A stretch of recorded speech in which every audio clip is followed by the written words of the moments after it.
Dans le deuxième épisode de mon voyage en Italie, je vous avais présenté quelques-uns des plus beaux et impressionnants monuments abandonnés du pays. Mais il existe également d'autres endroits qui ne sont ni des villas, ni des châteaux, ni même des églises, et qui pourtant possèdent souvent un riche passé. Des lieux imposants qui étonnamment n'ont jamais été détruits ou bien réhabilités, et je suis persuadé que leurs histoires ne vous laisseront pas indifférents. J'ai rarement vu ça en tant que... dans mes explorations en tout cas. Bienvenue dans ce troisième et dernier épisode de Mondes oubliés en Italie.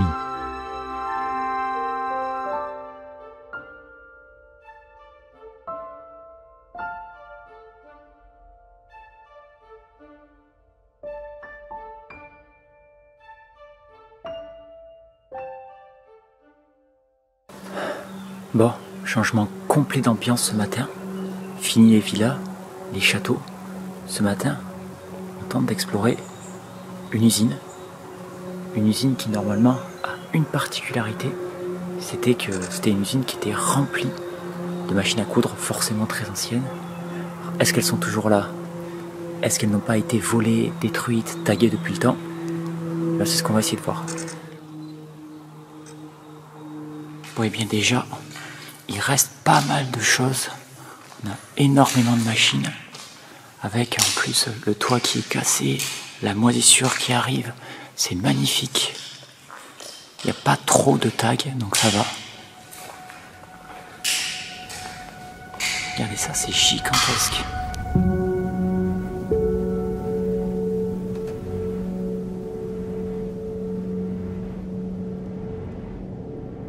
Et regardez derrière la salle des machines, ce qu'on trouve.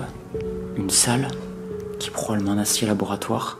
C'est exceptionnel. Je n'avais jamais vu ça avec toute la moisissure et l'eau qui sont en train de s'infiltrer. Et pourtant, il reste tout. Quasiment tous les produits. Regardez, on a la moisissure sur les livres, sur les produits. Ici, on a une étagère avec encore des produits, des bouquins. C'est incroyable l'ambiance de cette pièce.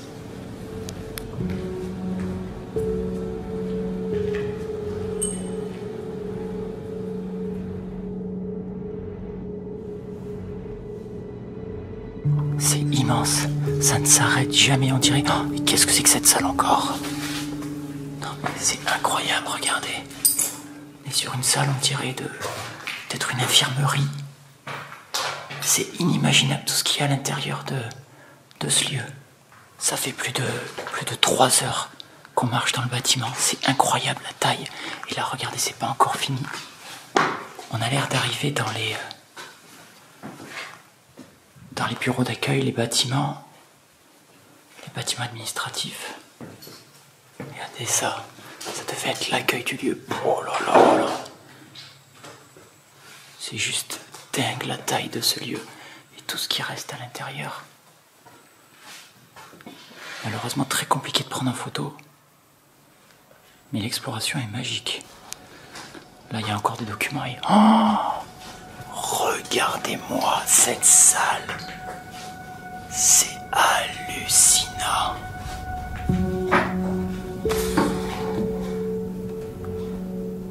Toutes les bobines de fil.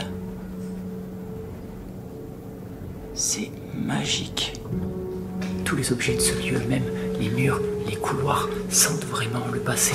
On ressent l'histoire de ces lieux et c'est pour ça qu'on fait de l'exploration. Là, c'est un lieu vraiment incroyable. J'ai rarement vu ça en tant que... dans mes explorations en tout cas. Cet endroit était ce que l'on appelle une usine de filature de coton. Elle fut créée au début des années 1900 et était l'une des plus grandes usines des environs, avec près de 500 employés dans les années 50. La structure était parfaitement équipée, notamment grâce à une centrale thermoélectrique, mais également à des dizaines d'installations de filature et de tissage qui permettaient à l'entreprise d'arriver aux produits finis en partant uniquement des matières brutes. Cependant, malgré l'importance de ce lieu, les informations sur son histoire et son évolution sont très rares. De même, rien n'explique pourquoi le site a définitivement fermé il y a plus de 30 ans. Mais il y a une dizaine d'années, une rivière qui passe proche de l'usine est fortement polluée. Après quelques analyses, les enquêteurs remontent rapidement la piste, qui les mène directement vers l'usine. Ces derniers y trouveront alors 300 mètres cubes d'huile minérale, de fûts et d'autres matériaux, potentiellement dangereux, sans parler de toutes les machines abandonnées sur place. Pourtant, comme vous avez pu vous en rendre compte, le lieu est encore rempli de machines 10 ans après ces accusations, et tout semble indiquer qu'elles resteront là pendant encore bien des années.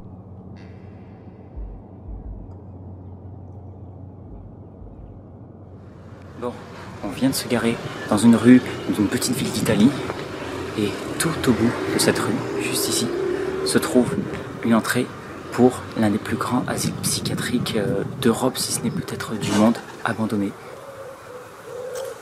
C'est juste inimaginable. Regardez ça, il y a tellement d'arbres qu'on ne se rend même pas compte que sur tous les côtés, on a des bâtiments. C'est gigantesque. On se croirait vraiment dans un film post-apocalyptique. C'est hallucinant. J'ai jamais vu ça.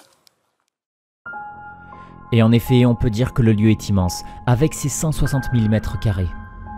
Des dizaines de bâtiments recouvraient le site, qui était à l'époque totalement autosuffisant. Son origine remonte au XVIe siècle, lorsqu'il n'était alors qu'un hôpital de charité, qui sera rapidement transformé en collège pour les enfants d'anciens militaires. Mais en 1871, l'ancien collège fut converti en hôpital psychiatrique et accueille dès lors ses premiers patients, dont le nombre ne cessa d'augmenter, et tout particulièrement après les deux guerres mondiales, atteignant alors 1500 internés. Pour encadrer ce monde, plus de 500 personnes travaillaient quotidiennement sur le site.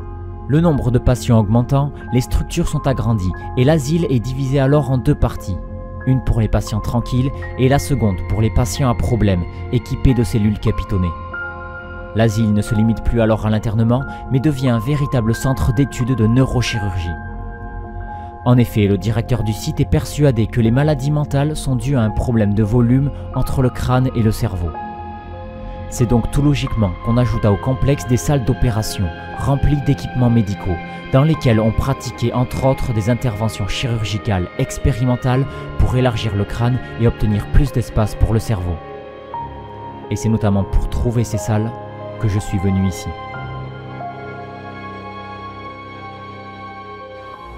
Et regardez par terre, on a le dossier probablement de tous les patients, daté de 1992, avec le nom et le prénom.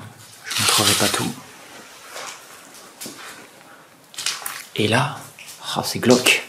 Regardez, il y a des radios partout par terre.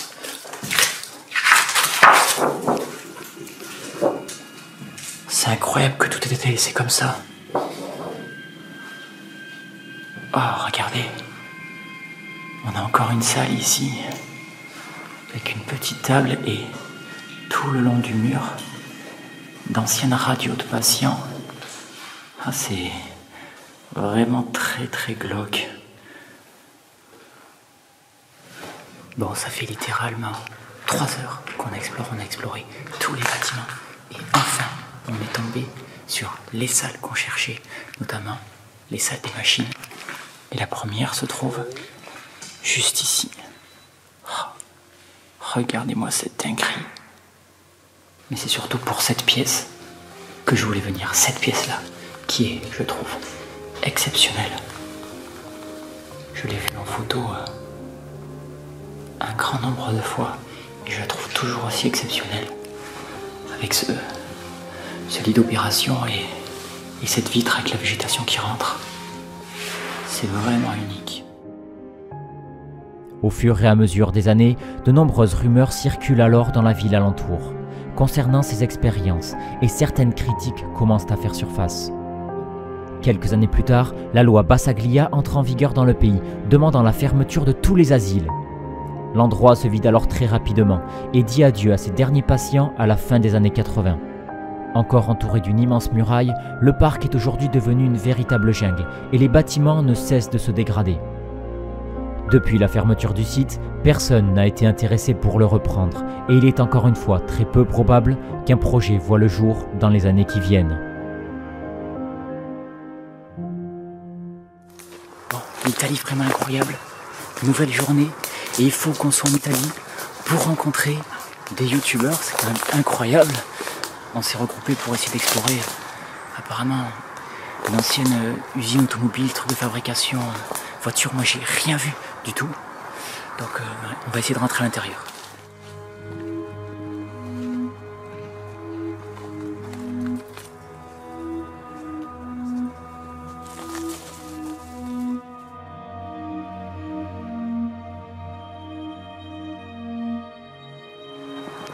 On est donc avec Joe Urbex, alias Urbex. Chaud. Et donc ici, on a Juge Urbex. voilà, vous connaissez déjà de toute façon. Donc si vous ne les connaissez pas, vous allez voir les chaînes et puis on va voir ce qu'il y a à l'intérieur, c'est parti. Ça va être trop bien. C'est gigantesque. On se rend pas compte à la caméra, mais c'est immense. C'est génial, on a vraiment toutes les machines qui servaient probablement à tester les voitures. Là-bas, on a un panneau qui devait compter des statistiques, je ne sais pas, je m'y connais pas. Et là, on a tous les tapis roulants où devaient probablement passer les voitures. Ça devait être des dizaines et des dizaines de voitures lorsque l'usine était encore en activité. Bon, alors moi qui suis très très nul en automobile, moi je sais absolument pas à quoi servait tout ça, mais par contre niveau visuel, les couleurs, la taille de l'édifice, c'est vraiment quelque chose que j'ai jamais vu avant, et ça, c'est le feu.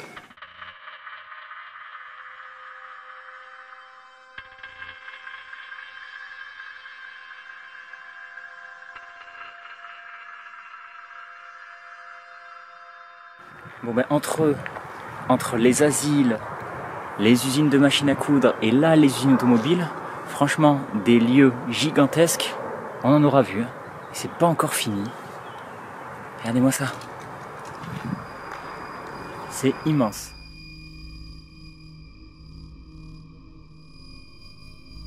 Alors là par contre on est dans la partie bureau. On voit clairement que c'est pas de l'ancien. On voit que le moderne c'est pas aussi solide que l'ancien, c'est complètement sans dessus dessous.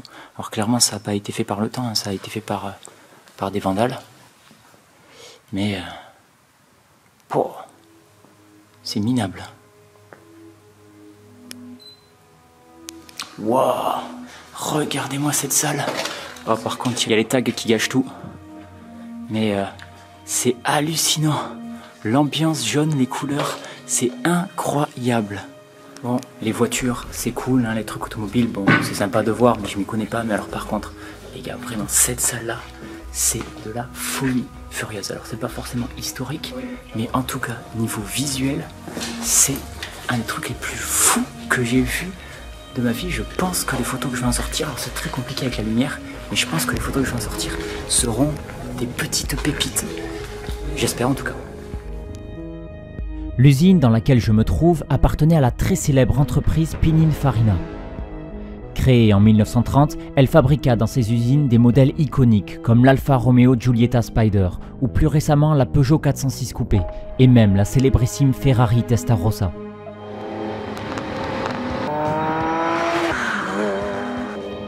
Pourtant, malgré son prestige, l'entreprise passe proche de la faillite au début des années 2000 et la famille Pininfarina est obligée de revendre le groupe.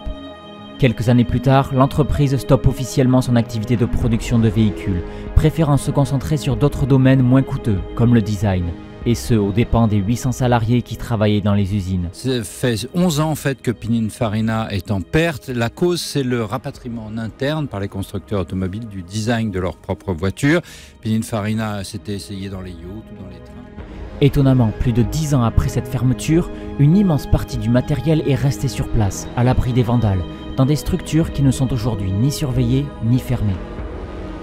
En effet, les bâtiments sont tous grands ouverts, laissant la végétation et l'humidité gagner petit à petit du terrain, sur ce qui était autrefois un lieu prestigieux d'Italie.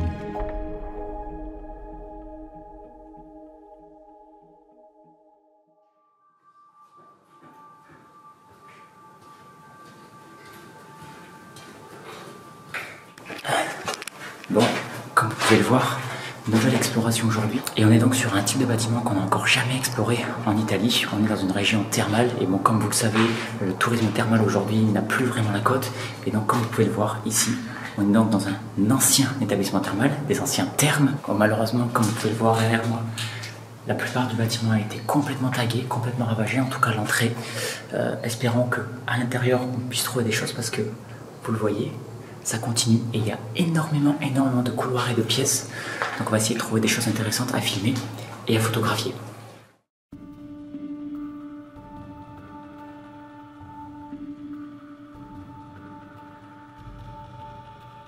Bon, on est déjà dans l'ambiance dès l'entrée, regardez. On arrive tout de suite dans une partie très sombre. Avec ici probablement une petite salle d'attente. Assez sympathique avec le mur qui est complètement arraché. Alors juste en face de nous on a un couloir, mais alors c'est le noir complet. Je sais pas ce qu'il y a là-bas. Et ici, on a des petites salles.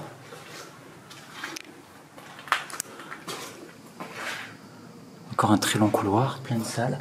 Oh! Et à notre droite, regardez. Alors si je dis pas de bêtises, cette salle, c'est un endroit où les gens se faisaient asperger le visage avec de l'eau thermale. Donc il était censé avoir certaines vertus. Bon, le bâtiment est rempli comme ça, de longs couloirs avec des portes de chaque côté. Des fois avec des numéros, donc peut-être, je sais pas, des chambres, même si ça me semble très petit. Je ne sais pas du tout, mais en tout cas... Les thermes sont remplis de couloirs comme ça, avec des pièces qui se succèdent. Malheureusement, quasiment toutes vides. Et on arrive dans une salle assez lumineuse. Oh! Regardez-moi ça! Alors on dirait une salle des machines, mais je pense pas. Je pense que c'est vraiment un endroit où les gens... C'est pareil, il y avait une thérapie autour de l'eau. Peut-être se faisaient asperger le visage, je sais pas. Mais ça fait vraiment un peu salle des machines, avec toute la mousse le long des murs. Ça donne une ambiance très post-apocalyptique. C'est très original, j'aime beaucoup. C'est à la fin du XVIIIe siècle qu'un groupe d'ouvriers découvre par hasard, dans les environs de Florence, une grotte avec des lacs souterrains, remplis d'une eau avoisinant les 34 degrés. Rapidement, les ouvriers qui travaillent sur le site ressentent différents effets bénéfiques. Leurs douleurs disparaissent et ils se sentent globalement mieux. La rumeur circule vite et on envoie alors des scientifiques qui prouvent que l'eau possède de nombreuses vertus. Assez rapidement, 2 établissements sont construits. Un qui utilise la véritable grotte, encore en activité aujourd'hui, et un deuxième juste à côté, utilisant une grotte artificielle et aujourd'hui abandonnée. Avec le succès du tourisme thermal, de nombreuses personnalités comme le très célèbre politicien Giuseppe Garibaldi ou encore le compositeur Giuseppe Verdi viennent s'y détendre. Les 2 complexes se spécialisent dans l'anthrothérapie. Les gens sont exposés à des chaleurs humides dans des endroits spécifiques, notamment sous terre dans les grottes. Leur sont proposées également des thérapies thermales inhalatoires, utilisées pour soigner les maladies des voies respiratoires. À la fin du XXe siècle, un énorme investisseur décide de prendre en main le 2e établissement, peut-être pour mieux concurrencer le premier, et dépense une fortune pour la création d'un complexe touristique luxueux de 40 000 m². Mais sa vision n'était très certainement pas réaliste, et la société fera faillite avant même de terminer les travaux. Et c'est ainsi qu'au début des années 2000, les thermes ferment leurs portes. Le site, estimé à plus de 8 millions d'euros, est alors mis en vente, mais compte tenu du prix et des travaux à prévoir, le pari semble trop risqué, et personne ne souhaite acheter le lieu. Son prix dégringole rapidement, mais il faut pourtant attendre jusqu'à début 2021 pour qu'un investisseur décide de se jeter à l'eau et achète l'établissement pour 1 million d'euros. Pourtant, comme vous avez pu le voir, le bâtiment est toujours grand ouvert et ne cesse de se dégrader, jour après jour. Et en se promenant dans ces couloirs, il semble peu probable que le lieu réouvre ses portes un jour. Bon, comme vous le voyez, on est dans un endroit où c'est le noir complet. On est entouré par de la roche, on dirait. Au fond, il y a une porte. On va voir où ça mène, mais c'est très particulier comme ambiance. On entend de l'eau qui coule, peut-être la source des thermes. Mais c'est une ambiance vraiment particulière. Non mais c'est complètement dingue. Cette exploration, on dirait qu'on est sous terre. Il y avait des lampes, mais regardez, on a de la roche. Tout en dessous de nous, on a de l'eau, qui est translucide d'ailleurs, on peut voir le fond.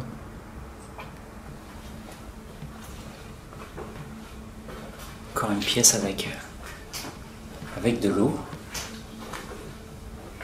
On a vraiment l'impression qu'on est sous terre. Je sais vraiment pas où ça mène. Je suis comme vous, je découvre. Oh là là! Regardez ça. On a des chaises. malheureusement en plastique. Mais on peut s'imaginer qu'il y avait ici une sorte de... pareil, de lieu pour faire thérapie.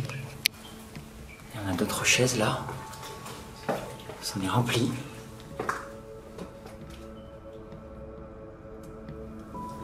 Malheureusement, en termes de photos, c'est vraiment pas terrible. Voilà, les chaises sont en plastique.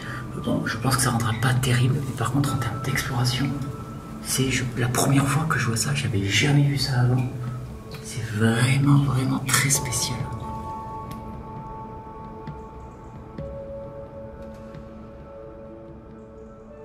Et c'est finalement sur cette découverte inattendue que mon voyage en Italie s'achève. J'aurais parcouru des milliers de kilomètres, fait des découvertes magnifiques et inoubliables et pris des centaines de photos et de vidéos. Je vous invite d'ailleurs à me suivre sur Instagram pour voir les photos tirées de ce voyage, mais aussi pour me suivre en direct lors de mes expéditions. J'espère que ces épisodes vous auront permis pendant quelques minutes de tomber comme moi, amoureux de ces lieux oubliés et de leurs histoires. Et si c'est le cas, je vous invite à laisser un commentaire, un j'aime et bien sûr à partager le plus possible ces vidéos. Sur ce, je vous laisse et je vous dis à très bientôt pour de nouvelles aventures.